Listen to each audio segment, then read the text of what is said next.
Hey, my name's Mark Hunter, the Sales Hunter, and every week I put out a video and I give you very specific tips and ideas as to how to really deal with an issue. Today, it's how to overcome objections.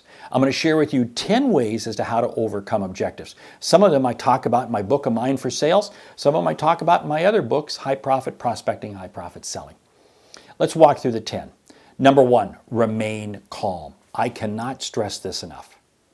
So many times what happens is the salesperson hears an objection and we automatically freak out. Relax. When you freak out, you no longer are hearing well. You're no longer understanding. You're no longer able to process. You need to remain calm. 2, understand the source. You see, objections don't all mean the same thing depending on who they're coming from.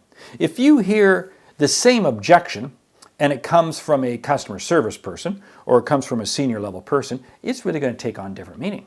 See, so understand the source. Before you jump in and try to answer it, you got to understand the source. What's the background? Why would they have said this?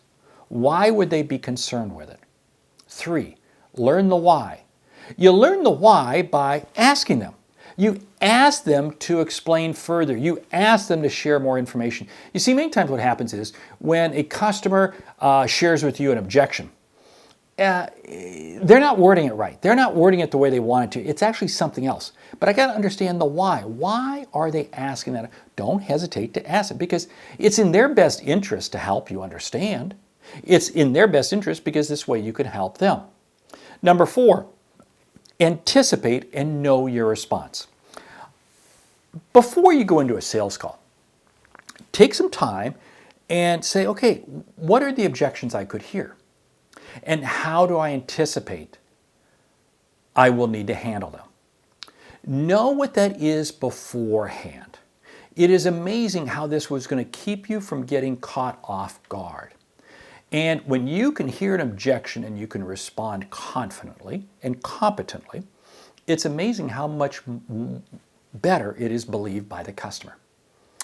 Number 5, validate and confirm each one. Now, what do I mean by validate? You see, when you deal with an objection, you have to make sure that A, that's the objection, that's knowing your why, but what you really got to focus in on is that you got to confirm that you've been able to handle it. In other words, that, okay, so, I took care of it. Does this make sense? You ask them to play back how they understand it, how they hear your response. You see, because what I want to do is I want to confirm each piece of information I share with them. Number 6, focus on the need. Focus on the need. This is so key because here's the whole situation. Many times a customer will ask and will have an objection. And it's easy to answer the objection, but I want to be able to tie it back to the need. What's the real need of the customer? Because maybe what they're doing is they're just going down a rabbit trail. They're going down a different path that you really don't need to go down. And you want to bring it back and put it in the context of understanding the need, which takes me to the next one, which is number 7, look for the deeper issue. Many times what happens is customer will raise an objection. Well, we can't handle that at the first of the month. Well, is that an objection? Well, really what the issue is because of other things they have shipping and other things they have arriving, their loading dock can't handle that at the beginning of the month. The deeper issue they have is they don't have the ability to process orders and process enough inventory fast enough. See, the deeper issue is more of an inventory handling process. So maybe there's a way that you can actually help them solve the deeper issue. I have many times found that when I can help a customer overcome an initial objection to my piece and help them solve the bigger issue, it's amazing how they begin to see me in a totally different light. Number 8, create trust and integrity. You see, what's very interesting is when you're going through these other steps, you're creating trust and you're creating it. Here's what I found. Think about this. You ask somebody a question who you don't trust and they tell you something, they tell you an answer, and you're hesitant about believing it. But if you have a high degree of trust with them and you see them as an integrity-filled person, then the response they share with you is, yeah, I believe that. I believe that. You see, here's the whole thing.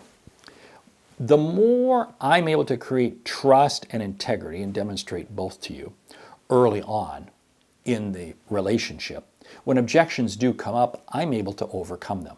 I'm able to share with them.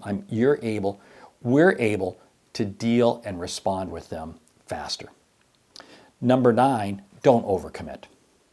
So many times what happens is salespeople hear an objection and they automatically start giving away the farm. They want to start giving more. They want to start giving more. Don't overcommit on what you can do, because if you do that, you create false expectations. And what's going to happen is the customer down the road, expectations aren't going to be met. And then the customer's going to be disappointed. Don't overcommit when you're responding to an objection. And the last one is use the objection to close. Hey, you overcome the objection. It is a perfect time to go ahead and try to close the sale. Hey, I've been able to take care of this for you, this whole shipping, this whole transportation issue with you, and we're able to get that work through. So shall we go ahead and set this up for order? Shall we go ahead and set this up for shipment? I'm going to use the objection to close. Never hesitate in the least bit to use an objection to close, to use your response to the objection to close. Hey, I'm Mark Hunter, the Sales Hunter. 10 ways as to how to overcome objections. Great selling.